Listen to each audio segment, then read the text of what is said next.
Friction के topic में और आगे चल रहे हैं और हम लोग पढ़ने जा रहे हैं सेफ लेंथ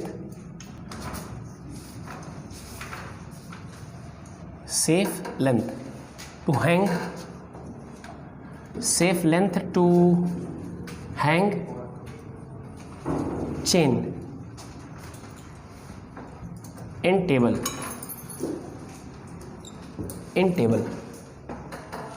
मतलब किसी टेबल में हम वो सेफ लेंथ देखने जा रहे हैं किसी चेन की, जैसे लटका दिया जाए तो चेन अपने ही वजन से ना गिरे। मेरी बात समझ पा रहे हो ना? समझिए ध्यान से, थोड़ा ध्यान समझिए। पढ़े जा रहे हैं safe length to hang chain in table with friction. अर्थात आप एक घर्षण वाली टेबल का इस्तेमाल कर रहे हो। ये टेबल और इस टेबल में फ्रिक्शन है, घर्षण है, ठीक है ना? और ये जो घर्षण है उस चेन को फिसलने नहीं देगा। क्या नहीं करने देगा? बोलो भाई। फिसलने नहीं देगा। चेन अपने वजन से खसक सकती, सरक सकती। चेन के बारे में डेटा क्या दिया गया? चेन का मास गिवन है m, द्रव्यमान दिया है और लंबाई दी गई। अच्छा, चेन एक कॉमन सेंस समझो। चेन दरअसल ये जो छोटी छोटी कड़ियाँ हैं ये मास का लीनियर डिस्ट्रीब्यूशन है। हर छोटी छोटी लंबाई में मास है और मास यानी द्रव्यमान एक समान रूप से बांटा गया है। पूरी चेन की लंबाई में द्रव्यमान भर दिया गया है, ऐसा समझ लो। तो कुछ पार्ट हैंगिंग है, इतना पार्ट हैंगिंग है, बाकी पार्ट ऊपर पड़ा है। टोटल लेंथ कितनी मान ली हमने? L। तो मान लो जो लटकने वाला पार्ट है वो x है। कितना है? तो बचा हुआ पार्ट कितना हो जाएगा? सोच समझ के जवाब दो। टोटल लेंथ L है, ये पार्ट x निकाल दोगे तो ये L माइनस x इतना बचेगा। अच्छा, L माइनस x पार्ट ऊपर पड़ा है, L माइनस x पार्ट ऊपर पड़ा है और x पार्ट नीचे लटक रहा है। ये फ्रिक्शन, ये जो चेन है जो टेबल पर पड़ी वो खिसकेगी किसकी वजह से? लटकने वाले वजह से कि ऊपर जो रखा है उसकी वजह। यही ड्राइव देगा। कितनी ड्राइव देगा? आपने कहा सर mg के बराबर देगा, तो इसका mg कहाँ की तरफ लगेगा? नीचे की तरफ। इसका mg नीचे लगेगा, जो भी इसका mg आता है। और इसमें क्या होगा? जब ये खिसकेगी तो चेन होगी टाइट होगी तो यहाँ टेंशन आएगा, और टेंशन आएगा तो ये भी खिसकना चाहेगी, लेकिन इसे फ्रिक्शन रोक सकता है। अगर यहाँ खुरदुरापन है, अगर यहाँ पर रफनेस है तो यहाँ रफनेस है। मान लो कितनी रफनेस है बेटा? म्यू रफनेस है। कितनी है? म्यू रफनेस है। तो म्यू रफनेस को खिसकने से रोकेगी। कैसे रोकेगी? आपने कहा सर ये जो मास है ना, मास ये भी mg नीचे काम करेगा। mg नीचे काम करेगा तो mg होगा एक्शन, बदले में मिलेगा रिएक्शन, और रिएक्शन को म्यू से मल्टीप्लाई कर दोगे तो फ्रिक्शन बन जाएगा। क्योंकि Fs बराबर, याद करो, Fs बराबर म्यू मल्टीप्लाई बाई n। याद आ रहा? तो चलो भाई एक एक करके समझते हैं। पहले बताओ इतने हिस्से का मास कितना है? क्योंकि mg सोचने के लिए इसका m पता होना चाहिए। इसमें भी n बराबर mg रखने के लिए इसका m पता होना चाहिए। आपको m नहीं पता, आपको टोटल m पता है, लेकिन लटकने वाला पार्ट अलग है और रखा हुआ पार्ट अलग है, दोनों के मास अलग अलग है। आओ पता करते हैं। पहले बताओ L लेंथ में कितना मास है? स्टेटमेंट लिखो, L लेंथ में कितना मास है? m। तो यूनिट लेंथ में, एकांक लंबाई में कितना होगा? m/L। अरे इतने में इतना, तो इतने में इतना, तो इतने में कितना? x में कितना हो जाएगा? x में हो जाएगा m/L मल्टीप्लाई बाई x। ये कौन सा मास है? ये कौन सा वाला है? ये लटकने वाला है, लटकने वाला है। तो नीचे कितना लगेगा? m/L into x। ये हो गया m multiply by g, mg। ये वजन है, नीचे खींच रहा। अच्छा, ये जितना खींच रहा अगर उतना ही फ्रिक्शन लग जाए, रुक जाएगी? कॉमन सेंस रखो, बीच की बात ही मत सोचो। हम कह रहे ये है ड्राइव दे रहा, खींच रहा, चला रहा, और ये वाला रोक ले, मामला बराबर। अच्छा, तो इसका मास कितना है?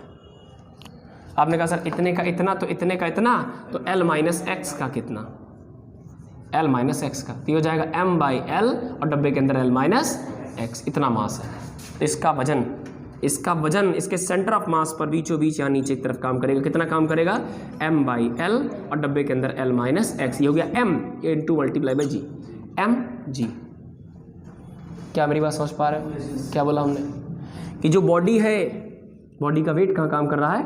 नीचे की तरफ। बॉडी का वेट नीचे की तरफ काम कर रहा है, वजन नीचे की तरफ काम कर रहा है। अच्छा, वजन है नीचे की तरफ, एक्शन, तो बदले में इसको मिल जाएगा इक्वल अपोजिट रिएक्शन। n किसको बैलेंस कर रहा है? m/L, L minus x into g. Friction पता करो। फ्रिक्शन बराबर Fs बराबर म्यू, और n की जगह पर क्या रखा जाए? m/L और डब्बे के अंदर l minus x multiply by. कोई समस्या? अब देखिए, अच्छा ये क्या कर रहा है? ड्राइव दे रहा है, चला रहा है, ये चला रहा है, ये क्या कर रहा है? कब तक ये मामला चलेगा? जब तक ये मामला तब तक चलेगा तुम चेन बढ़ाते जाओ बढ़ाते जाओ बढ़ाते जाओ बढ़ाते जाओ।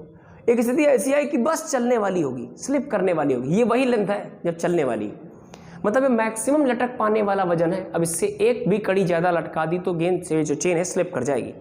एक भी कड़ी ज़्यादा मत लटकाना, मतलब ये सेफ लेंथ है।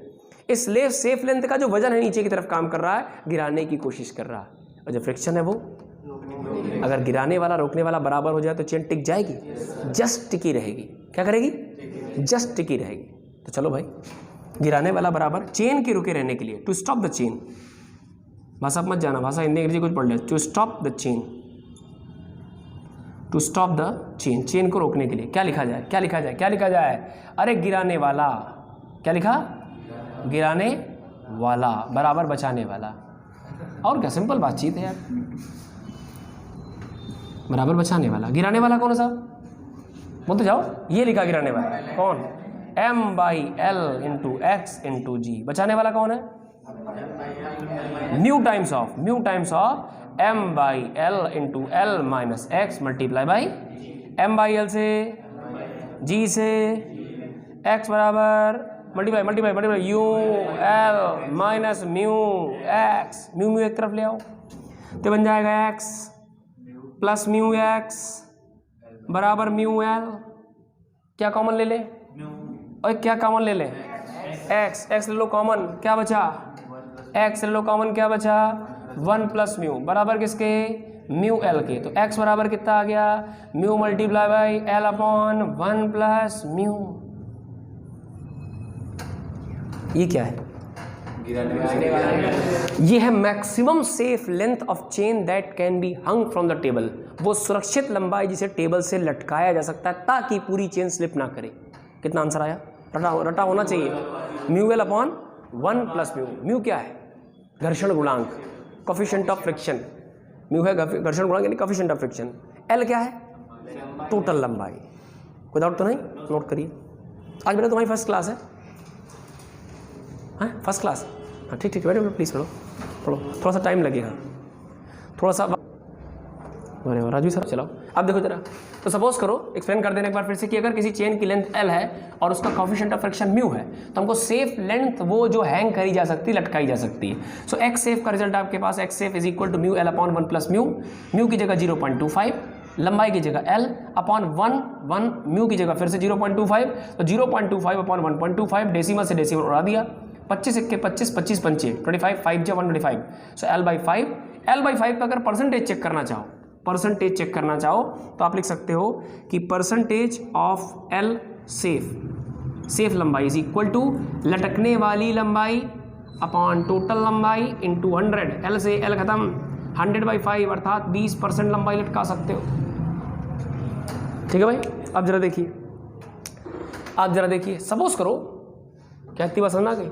अरे हलवा सवाल है। कोई कहते 0.2, आंसर बोलो, ओरली आंसर बोलो।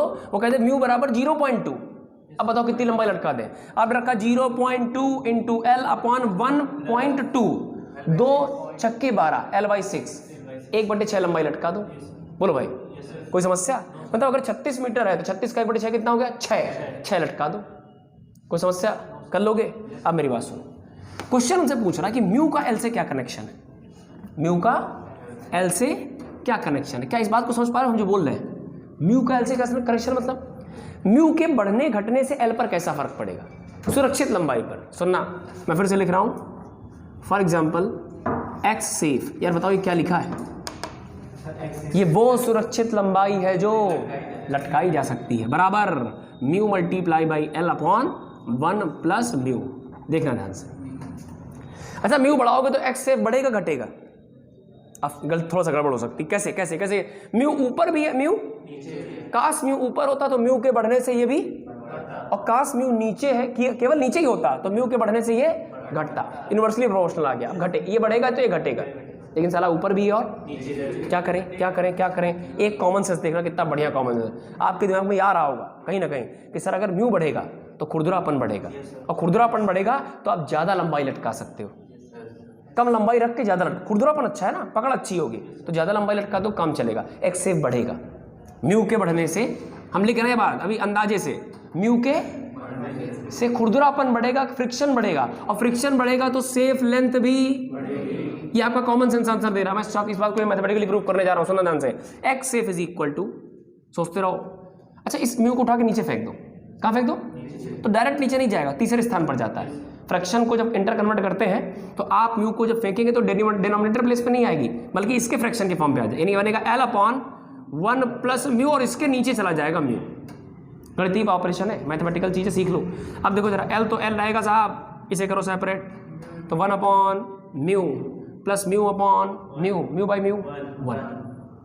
चेक करो, म्यू बढ़ेगा, ऐसे लिख लें, एक बार और लिख लें, एक बार और लिख लें, एक्स सेफ बराबर सुरक्षित लटकने वाली लंबाई बराबर L upon 1 plus 1 by mu, क्या ऐसे लिख लें, कोई दिक्कत तो नहीं। देखो अच्छा बताओ, म्यू बढ़ेगा, क्या बोला हमने, तो ये नंबर अबे घटेगा। कोई भी संख्या भिन्न में अगर हर के स्थान पर आए, डिनोमिनेटर पर आएगा, बढ़ेगी तो संख्या घटेगी, तो ये बढ़ेगा तो ये संख्या, और ये संख्या घटेगी तो ये पूरा नंबर भी। अबे ये घट रहा है, जुड़ने वाला नंबर घट रहा है। अरे भंगेड़ियों, फिर जवाब दो, गलत ना बोलना। बायो आती हो चाहे मैथ, इतनी तुम्हें आनी चाहिए। डिनोमिनेटर के बढ़ने से नंबर घटता है,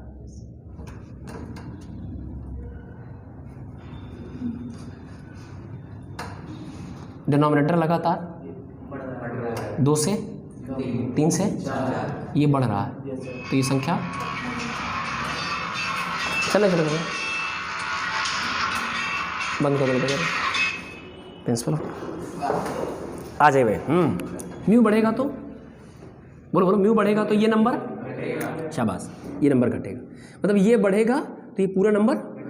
अच्छा, जुड़ने वाला नंबर छोटा होता जा रहा तो ये संख्या भी धीरे धीरे करके छोटी होती जाएगी।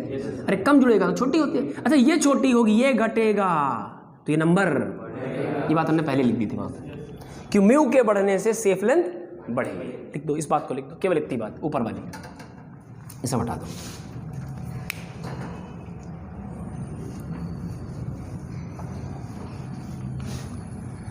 कोई डाउट? चलो आगे बढ़ते हैं, नेक्स्ट कॉन्सेप्ट, फटाफट बढ़ते हैं नेक्स्ट कॉन्सेप्ट।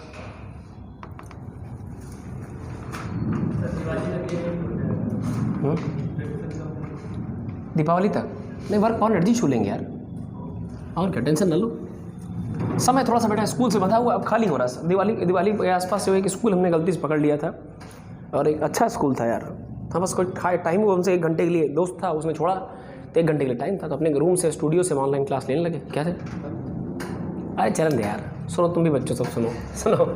अगला एग्जाम्पल देखिए जरा, थोड़ा सा क्लास ड्यूरेशन बढ़ा देंगे, ऑनलाइन बच्चों के लिए भी यही संदेश है कि क्लास ड्यूरेशन में बढ़ा दूंगा, लेकिन दिवाली वेकेशंस के बाद आपके पास जो वीडियो आएगा वो मिनिमम बेटा 40 मिनट लेंथ का होगा। तो आप बिल्कुल भी परेशान ना हो, सिलेबस के रिगार्डिंग कहीं से भी किसी चीज़ को कंपेयर ना करें। हर टीचर के पढ़ाने का अपना एक अलग तरीका होता है, आप अपने टीचर पर भरोसा करिए, जो सीख रहे हैं उस पर भरोसा करिए, खूब सारे क्वेश्चंस लगाइए, and till Diwali I try my best to finish work power energy. Diwali तक कोशिश करें कि वर्क पावर एनर्जी पूरी तरह से खत्म हो जाए।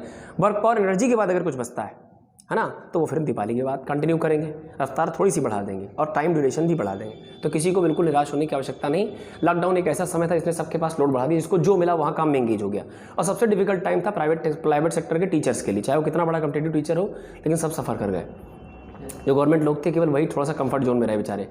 तो कहने का मतलब ये कि थोड़ा सा वर्कलोड सबके पास था, धीरे धीरे करके वर्कलोड कम किया जा रहा है कि पूरी डेडिकेशन के साथ केवल कॉम्पिटिटिव एग्जाम को ही समय दिया जा सके। चलिए सवाल पर आ जाइए, अगली चीज़ सुनिए। नेक्स्ट थिंग क्या है, चेन डिस्कस कर ली ना। एक और अच्छा केस आता है कि सपोज करो, अच्छा हम सब एग्जाम्पल करके सारे कॉन्सेप्ट एक्सप्लेन करते जा रहे हैं कि सपोज करो कोई बॉडी ऐसी रखी है, किसी प्लेटफॉर्म पर रखी, बॉडी का मास m है, नीचे की तरफ काम करेगा, उसका वेट कितना mg के नाम से करेगा, नीचे की तरफ प्रेसिंग एक्शन बदले मिल जाएगा उसको इक्वल अपोजिट रिएक्शन। mg से इसने दबाया, इसको नॉर्मल एक्शन मिल गया। यहाँ जो रगड़ है, यहाँ जो फ्रिक्शन अवेलेबल है दैट इज म्यू, कितना अवेलेबल है म्यू। अच्छा बताओ फ्रिक्शन अवेलेबल है कि लगेगा भी, एफएस मैक्स बराबर, बोलो बेटा एफएस मैक्स बराबर मैक्सिमम उपलब्ध फ्रिक्शन कितना हो सकता है, म्यू मल्टीप्लाई बाई तो म्यू तो साहब म्यू है, एन की जगह क्या लिखोगे, एम मल्टीप्लाई बाई, ये उपलब्ध है कि लग रहा, इज इट अवेलेबल और वर्किंग, अवेलेबल, वर्किंग, क्योंकि इसमें चलने की टेंडेंसी, लेकिन अगर इसमें चलने की टेंडेंसी आ जाए, रफ्तार आ जाए, तो क्या अब फ्रिक्शन होगा भी और लगेगा भी। कितना लगेगा, कितना लगेगा, कितना लगेगा, आपने कहा सर पूरा लग जाएगा क्योंकि बॉडी चल गई, बॉडी चल गई तो जितनी औकात है उतना फ्रिक्शन रोकने की कोशिश करता रहेगा, भले ही रोक ना पाए। खैर चलो ठीक बात। अच्छा एक बात बताओ, बॉडी पर क्या कोई नेट फोर्स एक्टिंग है, सोच समझ कर जवाब देना। बॉडी चल रही किसी रफ्तार से, ये आपस में बैलेंस है, लेकिन फिर भी बॉडी पर एक नेट फोर्स लग रहा है, कौन, अरे मोशन की डायरेक्शन के अपोजिट एक परिणामी बल लग रहा है, कितना, एफएस।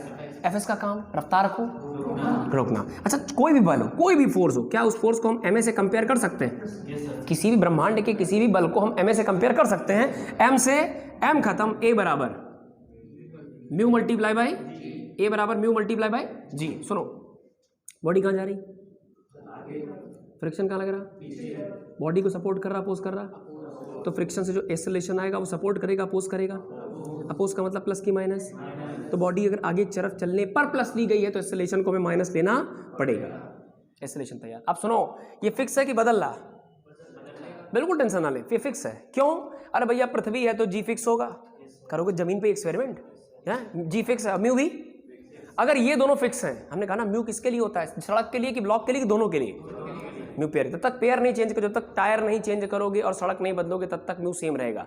तो म्यू नहीं बदलेगा, जी नहीं बदलेगा, तो मतलब म्यू जी भी नहीं बदलेगा, तो एक्सेलरेशन कांस्टेंट है। फिर से बोले, म्यू नहीं बदलेगा चूंकि जोड़ा नहीं बदलना, जी नहीं बदलेगा चूंकि ग्रेविटी चेंज ही नहीं होगी, तो अगर ये दोनों चेंज नहीं होंगे तो ए भी चेंज, और अगर ये चेंज नहीं होगा तो एक कांस्टेंट है। कैसा है, और अगर कांस्टेंट है बच्चों तो हमारे पास तीन फार्मूला, कितना फार्मूला, v बराबर u प्लस एटी, एस बराबर, आप सुनो, गड़बड़ ना करो, गड़बड़ नहीं, तो ए की जगह क्या रख सकते हो, ए की जगह माइनस म्यू जी, बनाओ फार्मूला, क्या बनेगा, v बराबर u माइनस ए की जगह म्यू जी इंटू टी। समझे फार्मूला कैसे मॉडिफाई करना, समझ में आएगा ना।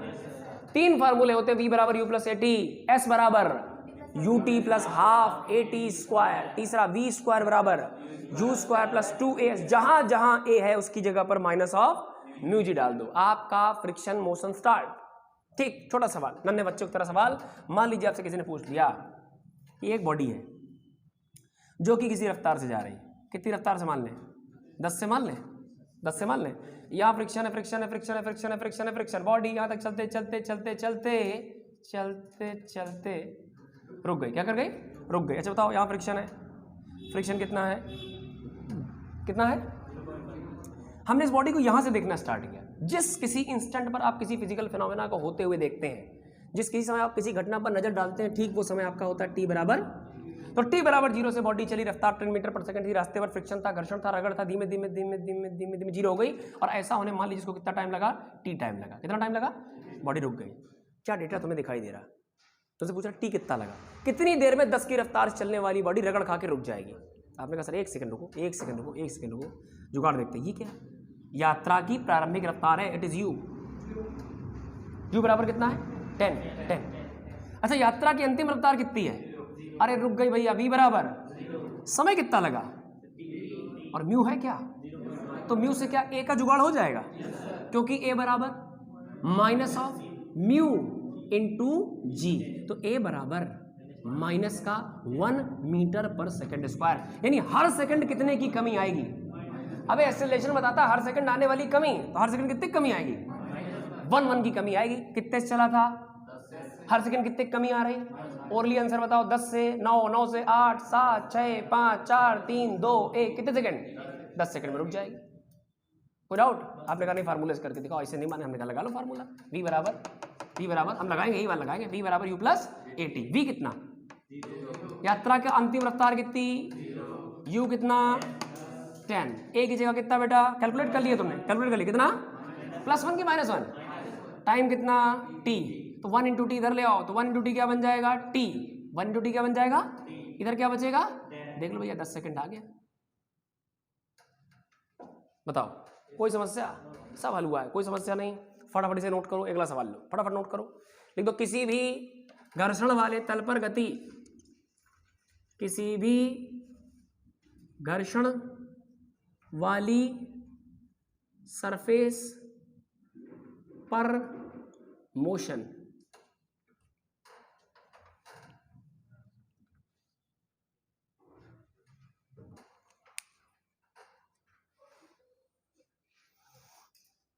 चले बच्चों, देखने दो बच्चों को आराम से, बच्चों नोट करते रहो, हर चीज को एनालिसिस करते रहो।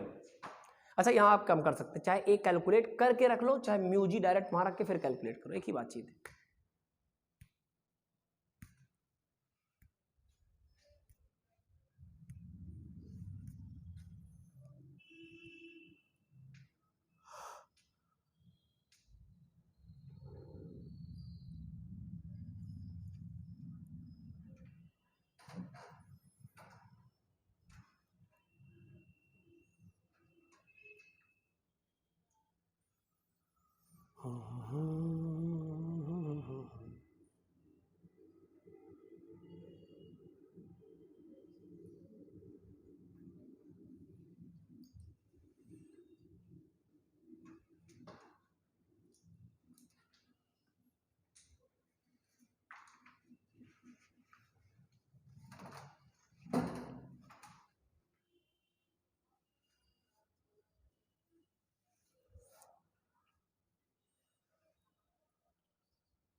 चलिए बच्चों, आई थिंक इट डन। एक हाँ उधर नहीं आप करेंगे बेटा, एक सवाल और करते हैं। अरे कितने सैकड़ों सवाल हो सकते हैं, कोई दिक्कत वाली बात नहीं। सरफेस ब्लॉक लेते हैं, ब्लॉक एम मास का, इसको शुरुआती रफ्तार दे दीजिए 100 मीटर पर सेकंड। बहुत तेज रफ्तार तो हमने फेंका, यहाँ पता नहीं कितना म्यू है, ये तो नहीं पता, लेकिन ये गारंटी लेनी है तुमको कि इसको 100 मीटर पे रोक देना है, इसको 100 मीटर पे रोक देना है, स्टॉप कर देना है। इतना आप खतरनाक म्यू लगा दो, इतना घर्षण लगा दो, इतनी खुरदुरी सतह बना दो कि ये 100 मीटर पर रुक जाए, यहाँ पर पहुँचते पहुँचते 100 मीटर के लास्ट में यहाँ रुक जाए, ये स्टॉप हो जाए। और स्टॉप हो जाए इन द सेंस इसका जो वेलोसिटी है दैट बिकम्स 0। ठीक, खत्म, सवाल खत्म, है ही नहीं कुछ सवाल में। अरे बताओ रफनेस है कि नहीं है? तो क्या इस बॉडी पर कोई एक्सटर्नल फोर्स काम करेगा, बाह्य बल काम करेगा? बोलो घर्षण है, घर्षण इसको हर वक्त चलने से कितना फ्रिक्शन लगता है? Fs बराबर म्यू मल्टीप्लाई बाई mg, और उसकी वजह से हमने सब कुछ कर लिया, हमने ए तक निकाल लिया है। ए बराबर माइनस ऑफ म्यू जी, हम पता है यार, रटा हुआ है, हर जगह ये लगाना है। ए बराबर म्यू कितना, अच्छा माइनस क्यों लगाया है? क्योंकि रफ्तार को प्लस लिया है तो ए को माइनस लेना पड़ेगा, क्योंकि ये रफ्तार को हर सेकंड घटा रहा, इसलिए नेगेटिव। म्यू कितना यार, यही समस्या है। जी कितना, चलो 10। अच्छा जी क्वेश्चंस में 10 दे दिया था, दैट्स वेरी गुड। नहीं दिया हम अपने मन से ले लेंगे, अगर जी 9.8 रखना होगा तो दे देगा क्वेश्चन में। ठीक, चलो भाई, तो ए मिल गया। अब क्या बताओ, आपके पास सोचना है कि हमारे पास क्या है, शुरुआती रफ्तार यू है, यू वी दिया, उसमें कोई दिक्कत नहीं, परेशान हो ना। शुरुआती रफ्तार का मतलब ही होता है यू, भले वी लिख दे पी लिख दे, क्या फर्क पड़ता है? शुरुआती रफ्तार कितनी है, कोई दिक्कत नहीं, आइदर इट बी वी और it be you, it doesn't matter, है ना। सो 100 शुरुआती रफ्तार को यू से लिखते हैं। ठीक, हम अपनी भाषा में यू लिखेंगे। और बोलो, और यात्रा में क्या क्या दिख रहा है, और बताओ, जुगाड़ करो। अंतिम में कितना हो गया, बहुत बढ़िया। चली गई डिस्प्लेसमेंट कितनी है, कितनी एक्सेलरेशन पता है क्या, कितना, -10 म्यू, कितना है -10। कोई ऐसा formula you V A S को कंबाइन कर, याद करो तीसरा वाला, वी स्क्वायर बराबर यू स्क्वायर प्लस 2a, जैसी जरूरत वैसा फार्मूला उठा लो। वी स्क्वायर बराबर 0, सही है। यू स्क्वायर का मतलब प्रारंभिक गति का स्क्वायर, अरे ये लिखा हमने पहले, 100 का स्क्वायर प्लस 2 तो 2 रहेगा एक ही जगह पर, -10 म्यू, तो क्या माइनस को यहां लगा दें 10 म्यू, और मल्टीप्लाई में चली गई डिस्प्लेसमेंट कितनी बेटा, एस का नाम सब कुछ के लिखते जाओ, एस कितना कोई कंफ्यूज तो नहीं हो रहा? अरे अंतिम रफ्तार की जगह 0 रखा, ये प्रारंभिक रफ्तार की जगह u रखा, एक्सेलरेशन के नाम पर 10 म्यू रखा, s के नाम पर 100 रखा, सब यही लिखा हुआ है। कोई दिक्कत? इसे इधर ट्रांसफर करो, देखो जरा 1 2 3 2000, 2000 म्यू बराबर 100 का स्क्वायर 10,000, सही लिखा है? 0 0 0 0 0 0, तो म्यू बराबर 10/2, आंसर 5 मीटर में रोक देगा। म्यू बराबर 5 होना चाहिए, सॉरी म्यू बराबर 5 होना चाहिए। अब सुनो, actually it's a very very very huge coefficient of friction, it's not possible practically. Practically जो कोएफिशिएंट ऑफ फ्रिक्शन निकलते हैं वो 0.1, 0.2, 0.3 निकलते हैं, लेकिन कोई बात नहीं, तो फ्रेम किया गया था क्वेश्चन, तो म्यू बराबर 5 इतनी रफनेस चाहिए होगी कि बॉडी हमारी जो 100 की रफ्तार में चल रही है वो मात्र 100 मीटर में रोक दी जाए। कोई डाउट तो नहीं? तो ऐसा कोई भी सवाल आई थिंक आप लोग कर लेंगे, नोट करें, नोट करते रहिए। क्या क्या क्या क्या? हाँ, यहाँ पे u नहीं नहीं, आप कभी वी यू में परेशानी मत हो, आप यात्रा देखो, उसकी प्रारंभिक को हमेशा यहाँ रखो, उसकी अंतिम को यहाँ रखो। यू, अरे यू भी तो गणित के बनाए हुए चिन्ह है, भूल जाओ उसे। तुम यात्रा देखो, बस खाली यह लगाओ, शुरुआत वाला यहाँ लिखा जाएगा यात्रा के, और यात्रा के लास्ट वाला यहाँ लिखा जाएगा, बस खत्म, उसका सिंबल मत दो, वी यू छोड़ दो। फिजिक्स में यही दिक्कत थोड़ी सी, सिंबल अलग अलग ऑथर्स ने सिंबल चेंज कर, जैसे कोई कोई एंगुलर मोमेंटम को एल लिखता है, तो कहीं कहीं एंगुलर मोमेंटम को जे लिखा जाता है। नहीं नहीं, एल जे लिखते हैं ना यार, कि इम्पल्स की बात हो रही है, इम्पल्स को कहीं कहीं आई लिखते हैं, कहीं कहीं जे लिखते हैं, ऐसा कुछ है शायद। तो कन्वेंशन यार अलग अलग कर दिए लोगों ने, थोड़ा सा गड़बड़ कर दिया। हाँ, मैग्नेटिक डायपोल मोमेंट, उसको कुछ लोग म्यू लिखते हैं और कुछ लोग कैपिटल एम लिख देते हैं, तो थोड़ा सा फर्क है इन चीज़ों में, लेकिन कोई बात नहीं, आप कंफ्यूज नहीं होंगे, नोट करिए।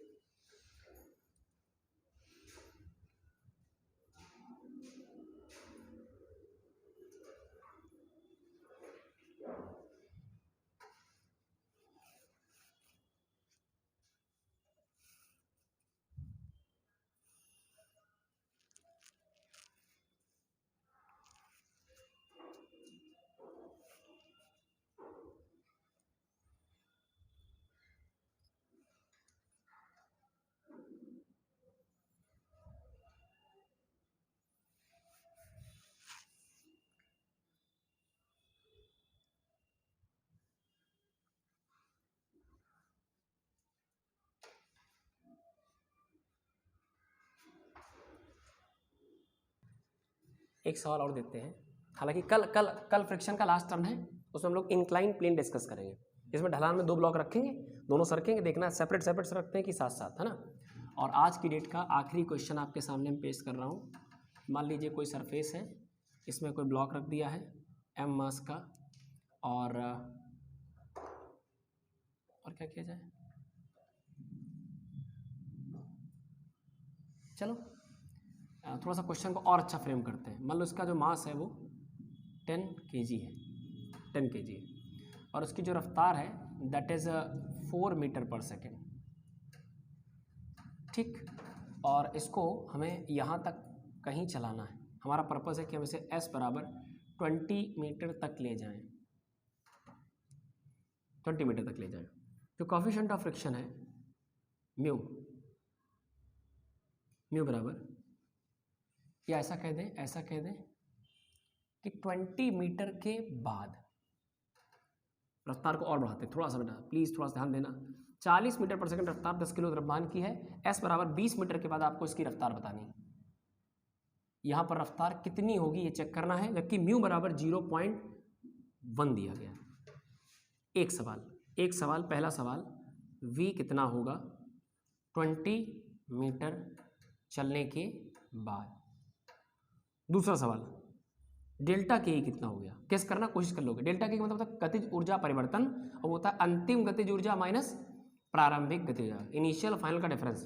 और गति ऊर्जा का बहुत सिंपल सा फार्मूला होता है, टेंशन ना लेना, हाफ ऑफ mv²। हालांकि वर्क पावर एनर्जी में पूरा बताएंगे कि यहाँ काइनेटिक एनर्जी चेक कर लो, यहाँ काइनेटिक एनर्जी चेक कर लो, दोनों का डिफरेंस चेक कर लो, गतिज ऊर्जा यहाँ पर चेक करो, यहाँ पर चेक करो, दोनों का अंतर चेक कर लो, ठीक। फिर उससे एक चीज़ और निकलती है, उससे निकलती लॉस। क्या निकलता है, अरे यहाँ 100 थी, यहाँ 50 25, 50 का लॉस हो गया। किसने कराया, घर्षण ने कराया। घर्षण द्वारा किया गया लॉस। ये आप अटेम्प्ट करोगे, है ना। इस क्वेश्चन को नेक्स्ट टाइम पे याद दिलाओगे, मैं डिस्कस करूंगा, फिर अगले क्लास को कंटिन्यू करेंगे। कल फ्रिक्शन खत्म हो जाएगा, परसों से वर्क पावर एनर्जी, हो सकता है कल ही वर्क पावर एनर्जी स्टार्ट हो जाए, मोस्ट प्रोबेबली। ठीक, चलो, थैंक यू बच्चों।